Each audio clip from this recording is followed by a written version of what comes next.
అక్బరుద్దీన్ గారు.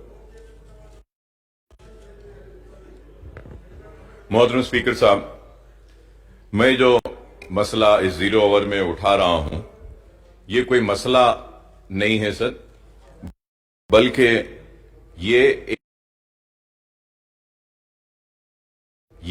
एक ऐलान है जिसका इस ऐवान में चीफ मिनिस्टर साहब ने किया था। मैंने एक मसला उठाया था ऐवान असेंबली में साल भर पहले, जो शहर हैदराबाद का बहुत ही अहम मसला है, वो था नोटराइज डॉक्यूमेंट को रजिस्टर्ड डॉक्यूमेंट की तरह ट्रीट करने के लिए। तो उसके ऊपर चीफ मिनिस्टर साहब ने ऐवान में उठकर मुझसे कहा था कि अकबर साहब, आपका मुतालबा सही है और मैं ऐलान करता हूं कि जितने भी नोटराइज डॉक्यूमेंट है, उन नोटराइज डॉक्यूमेंट को रजिस्टर्ड डॉक्यूमेंट के जैसे ट्रीट किया जाएगा। लेकिन वो ऐलान होकर 2 साल से जायद अरसा हो चुका है और आज तक भी सर नोटराइज डॉक्यूमेंट होल्डर्स ना अपनी जमीन वो अपने घर को बेच सकते हैं, ना उसका रजिस्ट्रेशन हो रहा है, और नोटराइज डॉक्यूमेंट के ऊपर जो पानी और लाइट दिया जा रहा था उसको भी काटा जा रहा है, और नए जो घर बन रहे हैं उसके लिए नोटराइज डॉक्यूमेंट पे परमिशन के लिए डाल रहे हैं तो परमिशन भी नहीं दिया जा रहा है।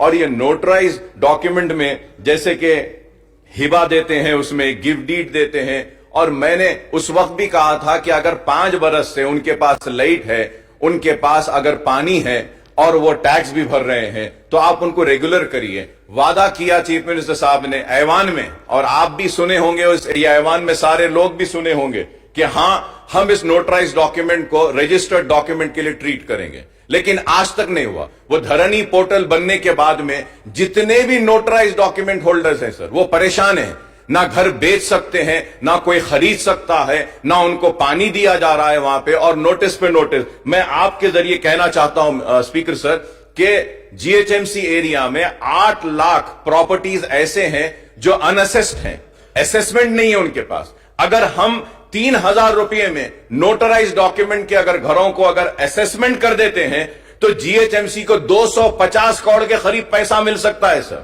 और रजिस्ट्रेशन की भी पैसे मिलेंगे, और उसके बाद अगर आप उनको टैक्स, प्रॉपर्टी टैक्स ले लेंगे तो 800-900 करोड़ रुपया आपको प्रॉपर्टी टैक्स से भी आ सकते हैं। ये नोटराइज डॉक्यूमेंट को रजिस्टर्ड डॉक्यूमेंट अगर आप ट्रीट करेंगे, उससे आपको रेवेन्यू भी आएगा।